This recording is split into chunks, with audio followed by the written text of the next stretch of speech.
Happy Friday, Scarecasters. Today is the release of the new Halloween movie, and I cannot wait to go see it tonight. I'm gonna go to the theaters, get my popcorn, get my drinks. It's gonna be a good time. And before I go off to do that, I want to give you guys a story for your bedtime.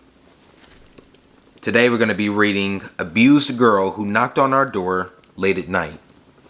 So for those who are staying in the house tonight and not going to see the new Halloween movie, if you hear the doorbell ring or someone knocking at the door late at night, you may want to think twice, or maybe grab something just in case. So, let's kick it off. I still think about this encounter as an adult. When I was about 10, which I'm 25 years old now, I was downstairs watching TV late at night with my mom and sisters. Everyone decided to head off to bed, and I was left alone downstairs. I started drifting off, and all of a sudden, someone started banging on our door hard. I'm talking let me the fuck in hard. I was so scared, I just sat there frozen staring at the door like my life depended on it. My dog was laying right next to me and also just stared. He never barked or moved an inch, which was odd because he always barked at the door. The banging never stopped for what seemed like a solid 5 minutes, but in reality, it was probably just a minute.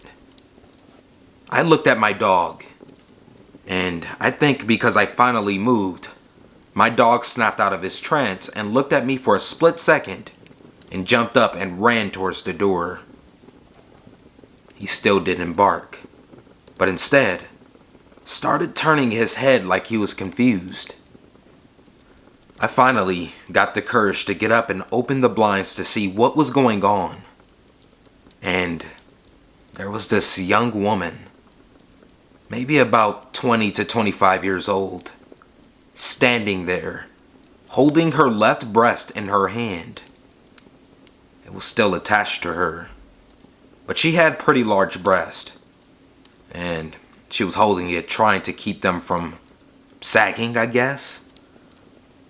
She had blonde hair, white skin, and was covered in blood. Her shirt was ripped and her hair was a mess. I remember thinking, maybe she got beat up or was in a car crash. Either way, I immediately went to go open the door. As soon as I went to unlock it, my mom came out of nowhere and slammed her hand on the door and relocked it. I had no idea she had even come downstairs, let alone walked up behind me. I was just so focused on the door and this woman that when she slammed her hand on the door, it almost knocked me back into reality. The reality of not opening the door for strangers in the middle of the night. I looked up at her and I could feel my eyes were wide, and I think I even started crying. She put her hand on my shoulder and moved me away from the door. She yelled, "Who is it?" through the door, and the girl yelled back that her boyfriend had beat her up and that they lived in the apartments across the street from us. Mind you, we lived in townhouses in a cul-de-sac. Our unit was all the way in the back where you would start the turn. We were the first unit in the row. But where she pointed out her and her boyfriend's place was at, it was quite a ways away from us. My mom asked her her name and she said something that ended with Annie. Maybe Bethany or Stephanie or something like that. I saw my mom hesitate to open the door, but after she yelled, "Please help me," my mom opened the door, stepped out, and pulled it closed to shut, but not completely shut. I cracked the door behind her to make sure she was okay, and also to see what was going on. The woman we'll call Bethany kept thanking my mom and asking to come in because she was scared her boyfriend was going to come after her. My mom refused and explained that she couldn't let her in because of the safety of her 4 kids, but said she would sit out there with her. My mom yelled at me to grab the phone and call the police, so I did.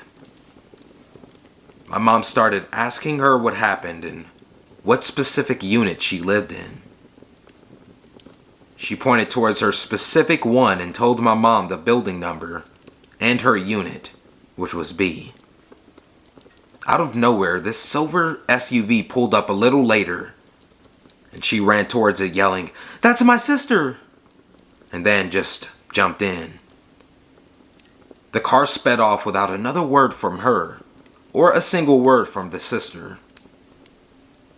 My mom looked back at me confused and came back inside and shut and locked the door.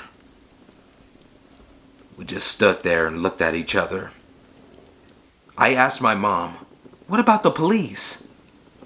And she said that she would just wait for them downstairs if I wanted to go to bed.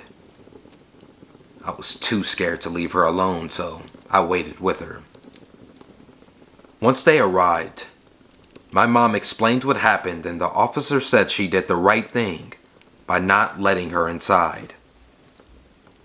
The weird thing is, my dog never barked once until the cops knocked on the door. They also explained that they've been receiving similar calls like that in the area constantly. Even worse, the next morning we all packed up to go to the grocery store, and as we passed the building, you could tell that that specific apartment that she pointed out was empty. Like no one had been living in it. Maybe they just didn't have any furniture or anything, but it was still weird. He never came after her that night, and we never saw her or the SUV again. Bethany or Stephanie, I hope you're okay if that was real, but also if it's not, don't ever knock on my door again. It was a while later before I asked my mom to elaborate on the situation more. So, after my mom yelled for me to call the police, I walked away to grab the landline in the kitchen. When I walked away, my mom said this to her, "Now you listen to me. If you're trying to get over on me and hurt my family, I will do worse than what you're pretending your boyfriend did to you, and I will kill you. Nothing means more to me than my children. Not my life, not my freedom. I will help if you need it, but you cannot enter my home. So don't ask again, or I'm going inside and I will lock you out and not help you. Do you understand?" I asked her what the girl said or did after this, and she said that the girl just looked around kind of nervous and said she understood and appreciated us helping her out. That's about the time I returned to the door after calling the police and heard my mom asking her what happened and where she lived. Needless to say, but my mom was a boss-ass bitch at that moment. Well, that's the end of the story. Hope you guys enjoyed. I hope you all have a great night. It's Friday night. Have some fun or relax and stay in and watch some good horror movies. Or listen to the Scarecast podcast, because I'm sure you got some more episodes to catch up on. And also, if you're watching the video version of this story, peep out this shirt. Thank God it's Friday. I will be releasing this shirt back on my website at thescarecast.com/store. Make sure you all stay tuned and follow me on Instagram at thescarecast for more updates. As always, take care out there, and until next time.